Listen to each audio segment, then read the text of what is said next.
Hey guys, and welcome back to another week of What's for Dinner. My name is Stephanie. Thank you so much for joining me on my channel today. This week's video is a collab with Tamara over at Southern Wife Everyday Life. I absolutely love her content. She has great What's for Dinner videos. She does grocery hauls. She also does a cook with me, but it's a kids edition. So she has her son cook with her, which I think is amazing. And she also makes bomb desserts. I love watching her make her desserts. They're amazing. So I'll definitely link her channel below. Definitely check her out, and let's go ahead and get into this What's for Dinner video. So this week, you guys, what I'm doing is a Pioneer Woman themed menu. I did have some favorites that I wanted to make, and then I also wanted to try some of everyone else's favorites. So I picked 2 recipes that I liked, and then 3 that were the top 3 on Pinterest, and I will link all of those below. This is a sour cream noodle bake. You got some mild cheddar cheese, some tomato sauce, cottage cheese, sour cream, salt, pepper, ground beef, egg noodles, and some scallions or green onions. So let's go ahead and get into it.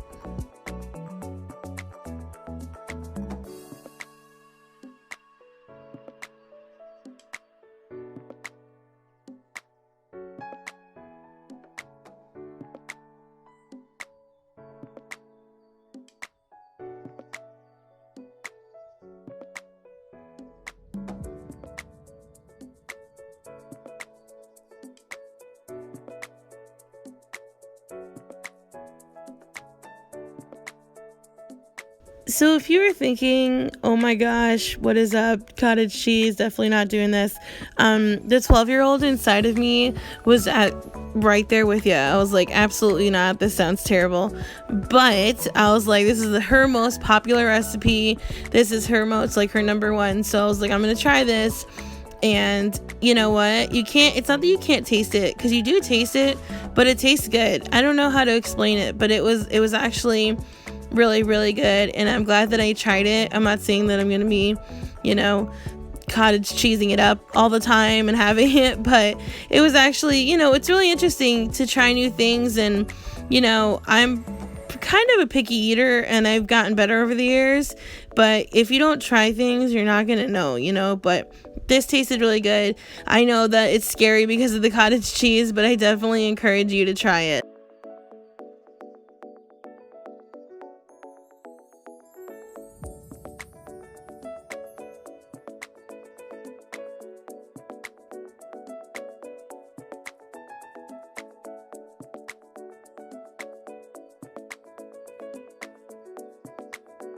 So one more thing I will also say, because you're probably going to run into the same thing when you're making this as I did, I felt like there wasn't enough sauce, like meat sauce, the way that, because I followed the directions and everything. I thought it was going to be dry. It actually was not dry. So don't get nervous when you're making this if you feel like the sauce is there's not enough. There is, I guess, for what it's supposed to be, there is enough sauce, but I definitely, and you'll see, I felt like I ran out of it. It seemed like I ran out of it, but you can definitely just add another can of tomato sauce and a little bit more meat. But I don't know, I think it turned out really well. I actually really enjoyed it, so that's totally up to you. But that was all the little meat sauce that I had. It didn't really make that much, but it was actually really good.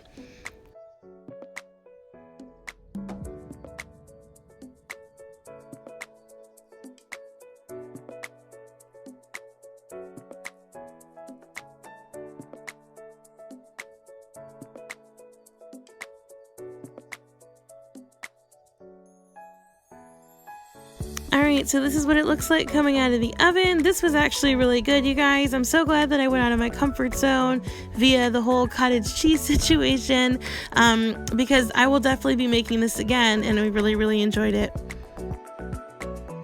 So next up is one of the recipes that I do love to make. I usually make this with taco burgers, which I will be doing tonight. I definitely do cut this recipe in half, because if you ever watch the Pioneer Woman's cooking show, she is forever having 800 people on her ranch that she's feeding, and I don't have a ranch or 800 people coming to my house, so I always cut it in half. But you can definitely, if you have a ton of people to feed, this is great because it feeds an army. Even when I cut it in half, it still feeds a ton. So it's gonna have sour cream, mayonnaise, salsa, elbows, black beans, salt, pepper, corn, tomatoes, red onion, green onion, and then of course I add in my onion salt. For the taco burgers, that's not a recipe of hers, that's just a recipe of mine. It's just 2 tablespoons about around there of Worcestershire sauce, my onion salt, taco seasoning, and Hidden Valley Ranch seasoning mix. Walmart grocery pickup gave me the dips instead of the regular seasoning mix, but one of my sweet subscribers said that it was the same thing, so hopefully that works out tonight. And let's go ahead and put some dinner together.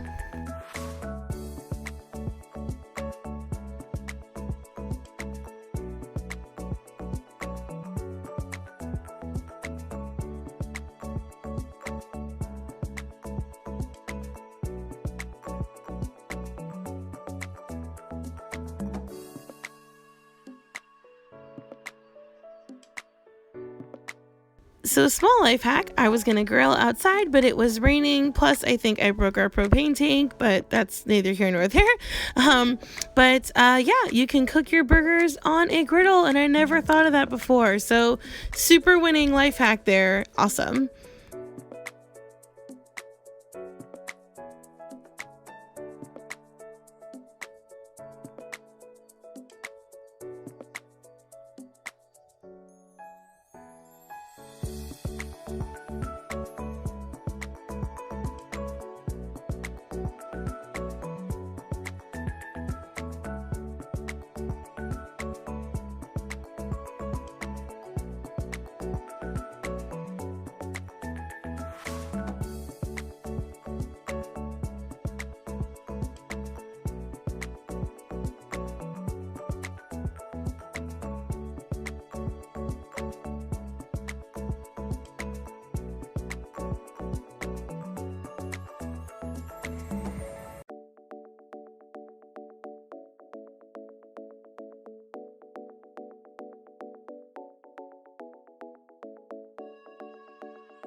Alright guys, so you saw how easy it was for the dressing, and then I just got all my vegetables chopped up and my black beans drained and rinsed, and I'm gonna go ahead and mix up the pasta salad.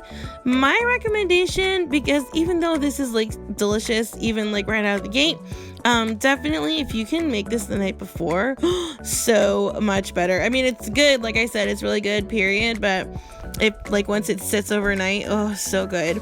Anyways, so I went ahead and served this up with my taco burger, which I just had a little bit of shredded cheese on this super duper cute Pioneer Woman plate, and that was what was for dinner that night.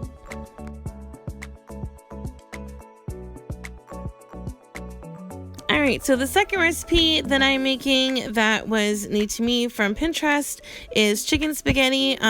One thing I will say is that the recipe calls for you to like boil your own chicken to kind of make the chicken broth, but I'm not about that life. This was after work and I'm just trying to get this done quick. So I just used some store-bought chicken stock and some rotisserie chicken. I'm using some seasoned salt, some Kobe Jack cheese, salt and pepper, cream of mushroom soup, even though I hate the chunks. I'm just trying to follow the recipe. Some onions, some bell peppers, and some thin spaghetti. And of course, you guys know how I am with my onion salt. I literally put that on everything, just kind of like that Frank's Red Hot commercial. I literally do. I put it in everything. So let's go ahead and get into it. Alright, so basically not doing the whole boiling of the chicken situation literally cut the recipe time in half. So this went really fast for me, which I was very thankful for. It was really easy, and I will say also right here, the onions and peppers, she doesn't say to cook them, but I cooked them down just a little bit at least to take the initial like bite out of them, because I felt like it wasn't gonna cook enough to make them soft enough to like not be so like offensive when you're eating this like casserole. So yeah, I just put all of the ingredients together in the pot, stirred it together, and literally dumped it in the casserole dish, and it was done. This was super easy.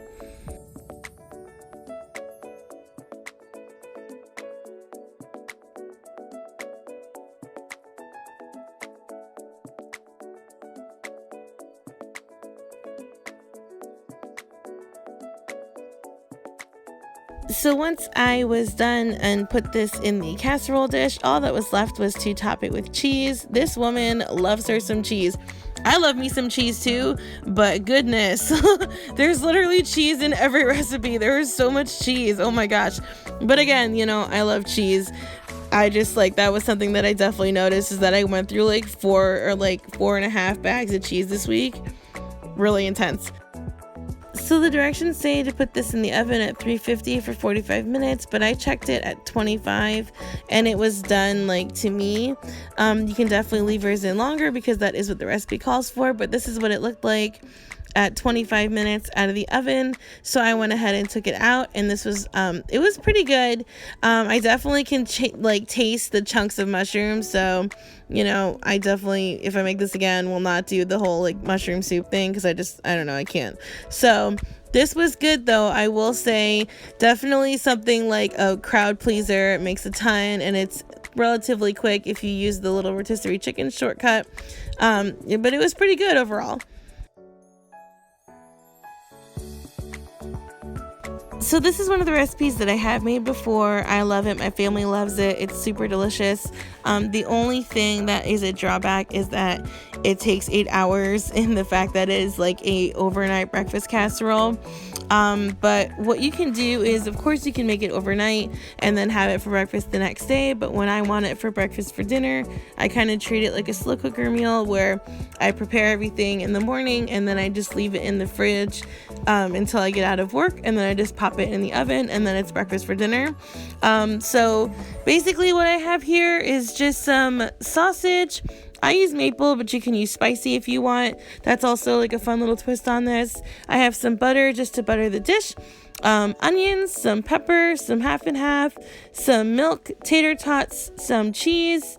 You know, she loves her cheese, like I said, so this one's definitely very cheesy, which is probably why it's so good. Some eggs, some pepper, like some black pepper, and then some Trader Joe's 21 seasoning salute, obviously my onion salt, and then some seasoned salt.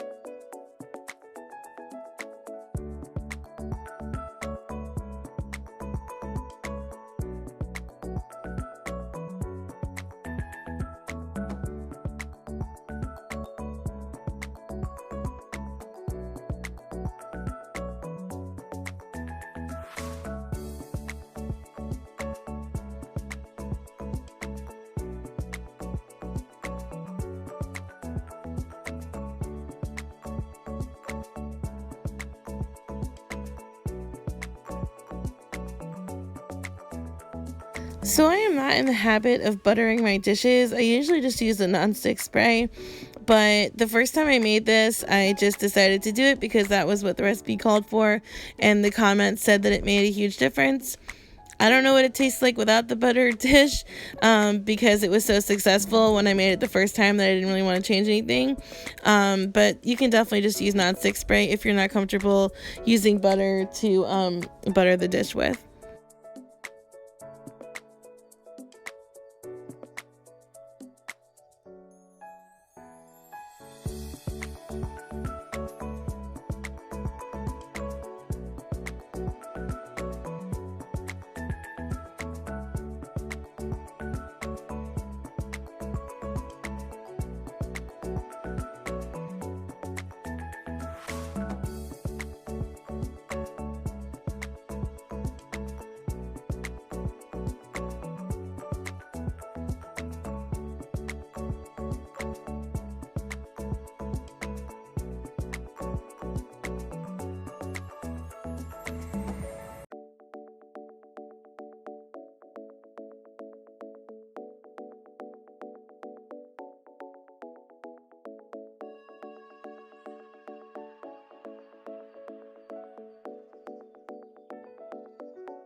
So once I am done sprinkling this cheese on, I'm going to go ahead and cover it up with foil and put it in the fridge. And then when I get home from work, I will take it out and put it in the oven.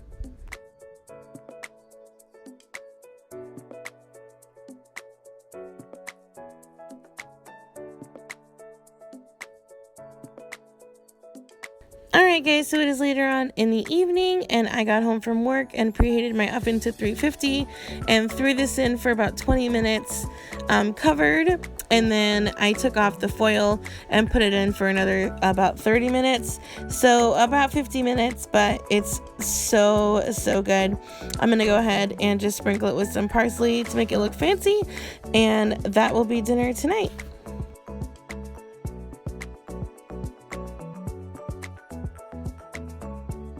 So the last new meal from the Pioneer Woman I'm gonna try is this slow cooker white chicken chili. I actually saw her make this like on her show, and I found it on Pinterest to make.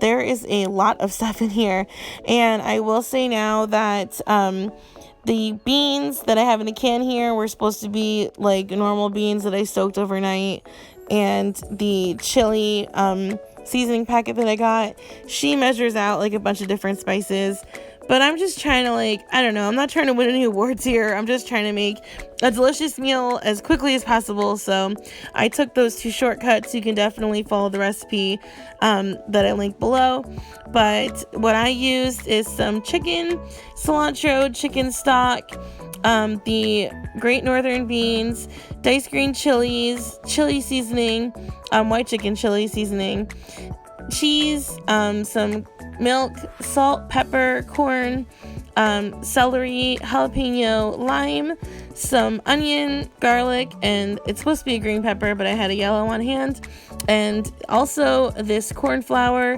which was a little bit difficult for me to find. She uses this as a way to thicken it instead of just putting in cornstarch, but I honestly think that cornstarch would work just fine anyways. So let's go ahead and get into this dinner.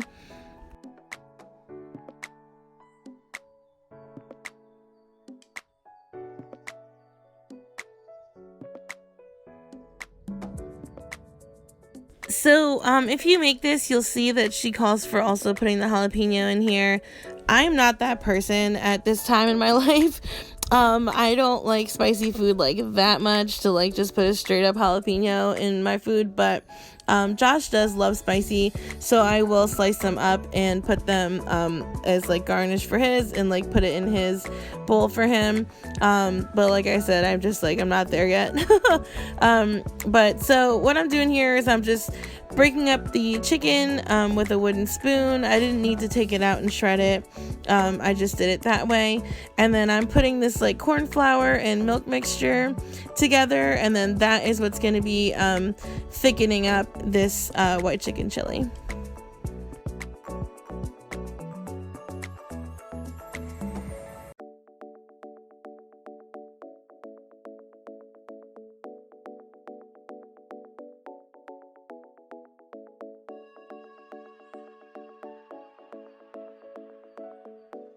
Alright, so here is the white chicken chili. I went ahead and added in the corn. I don't know what happened to that clip, but it's in there and you can see it kind of. This is obviously Josh's bowl with the jalapenos on it. This is pretty good. Definitely a different dish for me. I've never had white chicken chili before, but it was actually really good. I really enjoyed it. Alright guys, that's gonna do it for me this week. Thank you so much for joining me on my recipe journey through the Pioneer Woman's, all her stuff that she's got on Pinterest. She's got a ton. So, you know what? Definitely check that out. It's always fun to try new things. And even if they don't work out sometimes, at least you tried something new. These definitely worked out for me. So definitely go check out all her recipes on Pinterest, because I'm sure you'll find something you like. Definitely go check out Tamara's channel. She has amazing recipes as well, and I love watching her videos, and I know you will too. I hope you guys enjoyed this video. If you did, go ahead and give it a thumbs up, and don't forget to subscribe. I hope everybody has a blessed and awesome week.